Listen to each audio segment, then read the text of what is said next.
नमस्कार, स्वागत है आपका न्यूज 69 में। मैं हूं आपके साथ अंकिता और बढ़ते हैं इस वक्त की बड़ी खबर की ओर। महाराष्ट्र पुणे शहर के कल्याणी नगर में 19 मई को तड़के 3 बजे पोर्शे टाइकन कार चला रहे एक नाबालिग द्वारा 2 सॉफ्टवेयर इंजीनियर को मौत के घाट उतार दिया गया।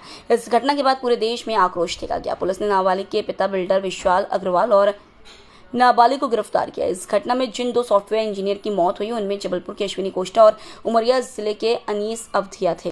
अश्विनी की मौत के बाद उनके परिवार में मातम का माहौल है। इतनी कम उम्र में अश्विनी की मौत के बाद जबलपुर शहर के लोग भी शोक में हैं। जबलपुर में कोष्टा समाज और शहरवासियों द्वारा एक विशाल कैंडल मार्च निकाला गया। कैंडल मार्च में शहर के अनेक सामाजिक और बुद्धिजीवी वर्ग के लोग शामिल हुए।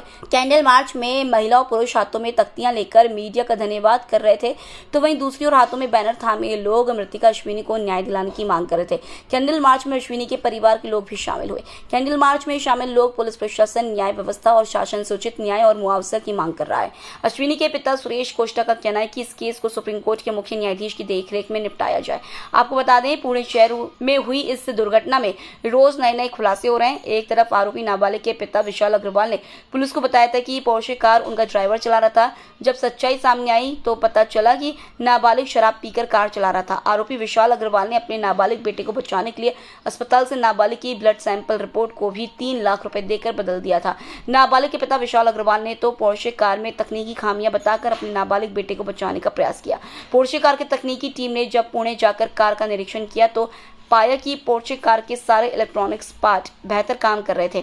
600 करोड़ के मालिक विशाल अग्रवाल पुणे शहर में ब्रह्मकार्प के मालिक हैं। पुणे शहर में उनके कई बड़े प्रोजेक्ट चल रहे हैं। पैसों के दम पर हर चीज खरीदने की ताकत रखने वाला बिल्डर आज नाबालिग बेटी की वजह से जेल की सलाखों के पीछे रिहाई की गुहार लगा रहा है। जबलपुर से न्यूज 69 के लिए वाजिद खान की रिपोर्ट। विगत दिनों पुणे में, महाराष्ट्र पुणे में कोष्टा समाज की इंडियन लड़की जबलपुर निवासी अश्विनी कुमारी और अनीश अवधिया, जो कि मध्य प्रदेश से हैं, दोनों एक गाड़ी में जा रहे थे। जिस तरह से रईस यादव द्वारा कुचलते हुए उनकी हत्या की गई और उसके बाद शासन प्रशासन वहाँ का जिस तरह से उस आरोपी के आव भगत में लगा रहा, जिस तरह से सोशल मीडिया में चल रहा है कि पिज्ज़ा वगैरह भेंट किया जा रहा था, और फिर इतने के बावजूद भी शासन प्रशासन के आँख के नीचे उस आरोपी के माता पिता, जो बहुत बड़े बिल्डर हैं और राजनीतिक दलों से संबंध रखते हैं, उन्होंने बच्चे की नाबालिग का सर्टिफिकेट बनवाया डॉक्टर से। शासन प्रशासन क्या कर रहा था? हमारी यही मांग है कि नाबालिग का सर्टिफिकेट बना के इतना बड़ा अपराध किया, योजनाबद्ध तरीके से गाड़ी चढ़ाकर होनहार बेटे बेटियों की हत्या की गई, और जिस तरह से संरक्षण दिया जा रहा है। और हमारी मांग है, हमारे कोष्टा समाज की मांग है कि वो महाराष्ट्र में केस को हस्तांतरण मध्य प्रदेश में किया जाए, क्योंकि वहाँ पर सत्ता सरकार का जिस तरह से दुरुपयोग करके पूंजीपतियों द्वारा केस को बदला रूप दिया गया है, वह निंदनीय है।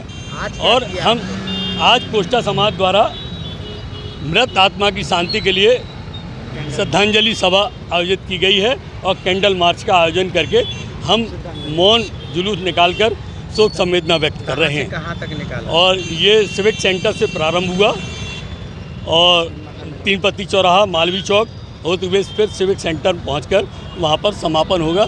शोक संवेदना व्यक्त की जाएगी। और टीकाराम कोष्टा, प्रदेश। जी, आज आपने कहाँ से कहाँ तक का कैंडल मार्च निकाला, क्या मांग करते हैं?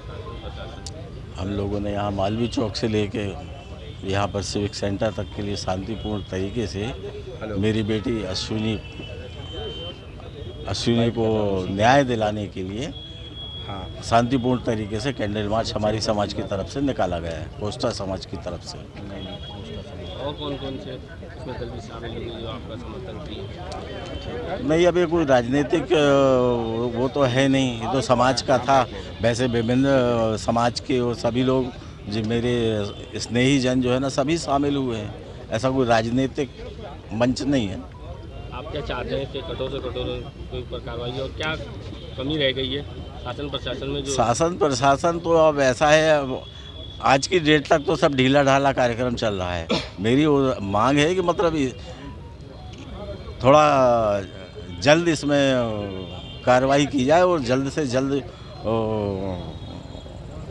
न्यायालय में ये केस पुटअप किया जाए। साथ ही मैं इस मंच से कोस्टा समाज की तरफ से और मैं एक पिता होने के नाते